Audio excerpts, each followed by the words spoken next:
Yo, it's your boy HD, about to do this motherfucking preview vlog about the upcoming Foundation card coming up this Saturday. That would be January 31st at the Atrium. Yeah, we back in that bitch. That's West North Ave for all of you lost niggas that, don't know where the corner of Hilton and North Ave is.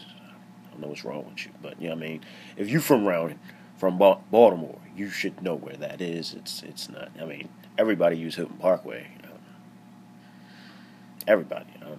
I don't know why you don't know where that is, but it's West North Ave.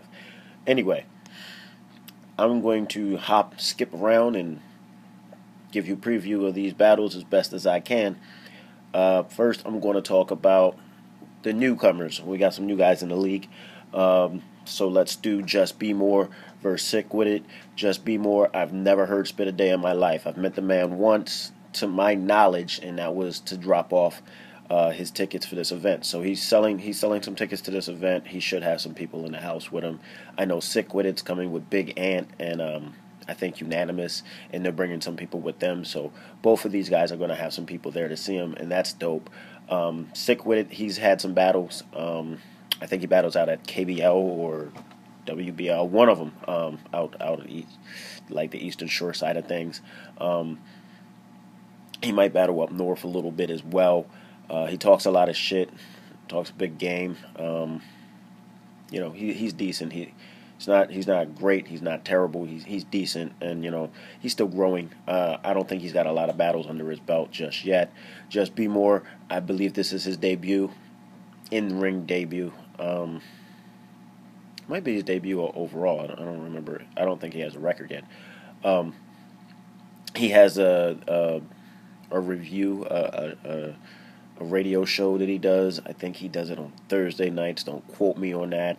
I think City Towers featured on. No, it's Tuesday nights. I think City Towers would be featured on his new one when he does it. I think that Wolfpack group is his group, or if not, he's very outspoken in that group. So it's not like he doesn't know battle rap. He's got a dearth of knowledge in battle rap and what passes and what doesn't pass. It's a question of how well he can execute it.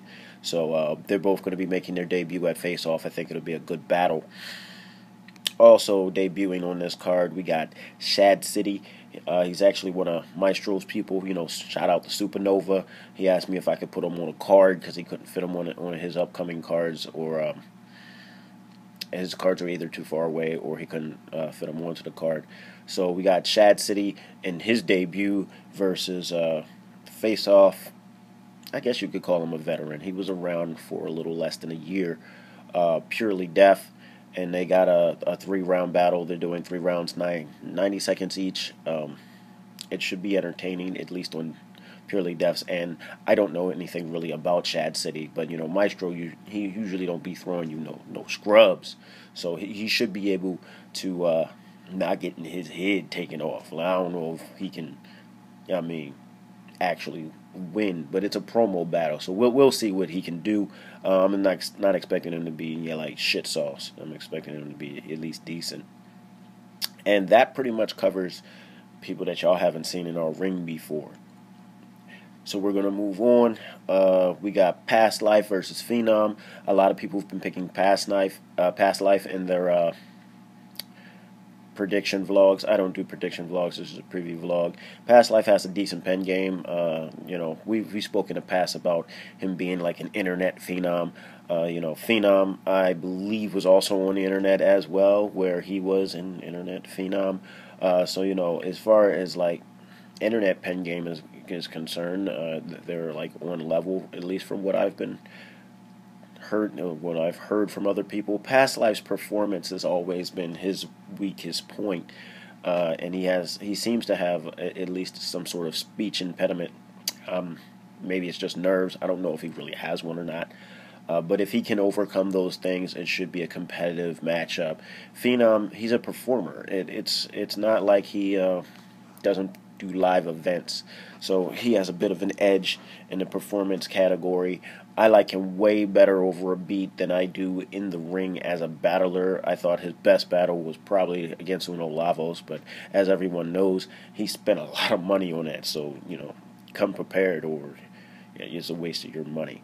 So we'll see what he can do in the ring against an opponent that there's no money on the line for.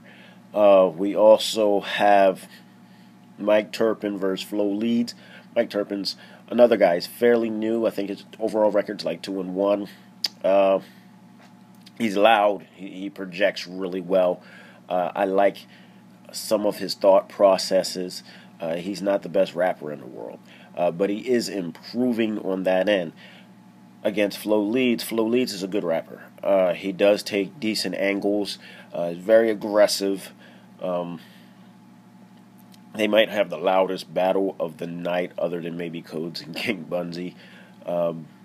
Skill for skill set wise, I think it's an interesting matchup. I think Mike Turpin might actually outthink Flo Leeds, but Flo Leeds can out-rap Mike Turpin.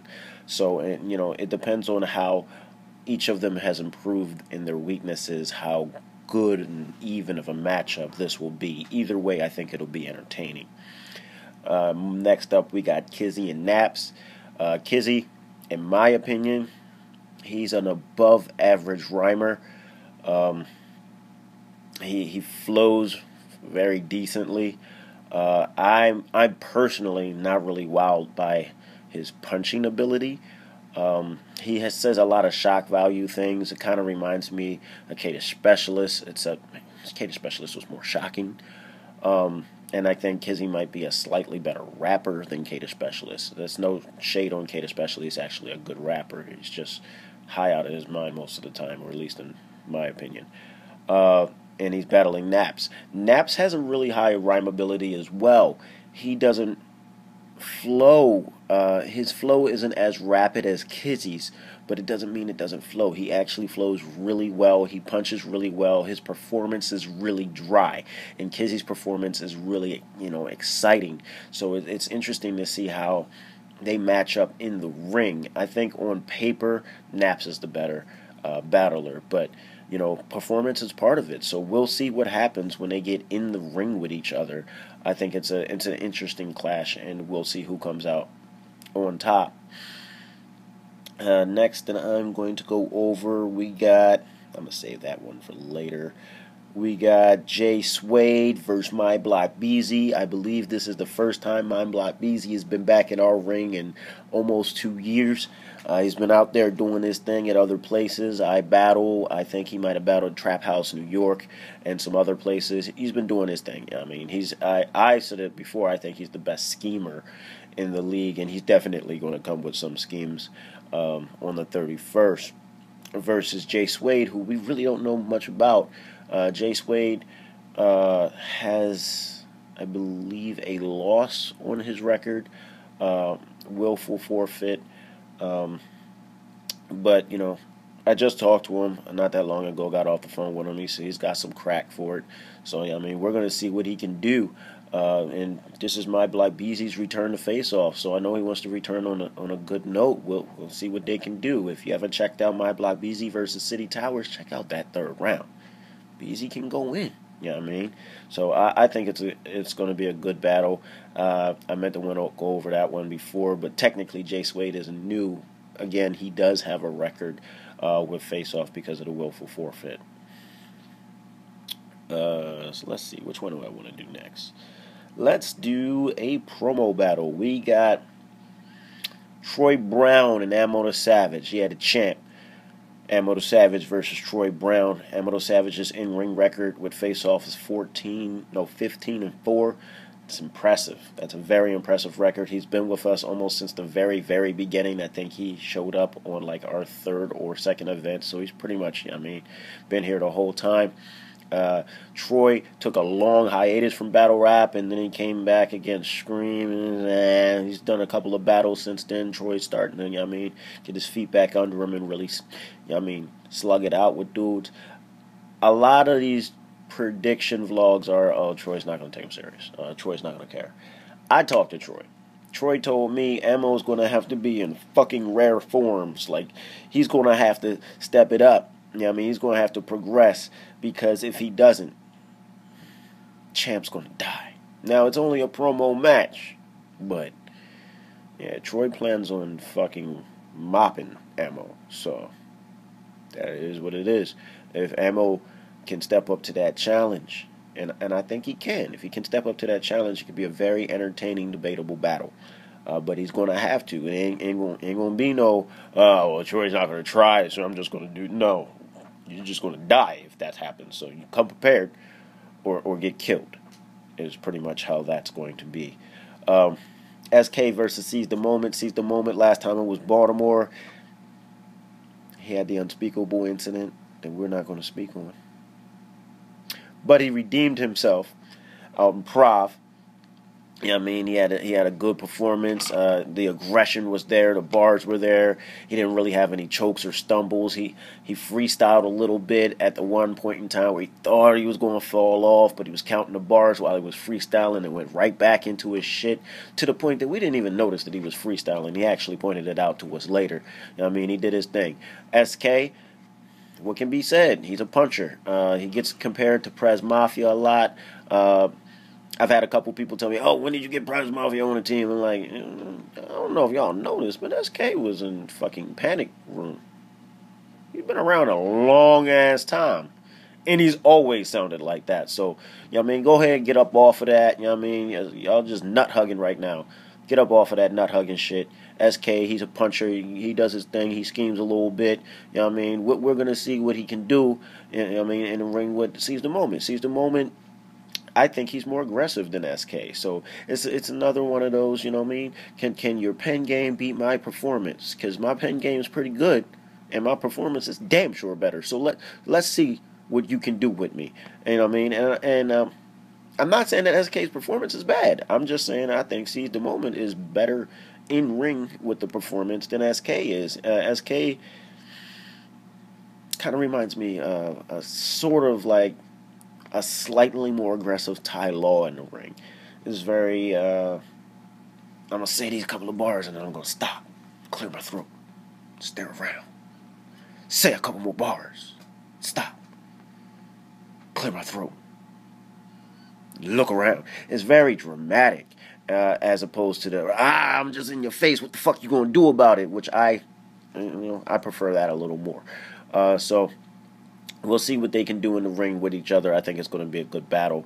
And last, but no, I got two more to go. Okay, Codes and King Bunzy.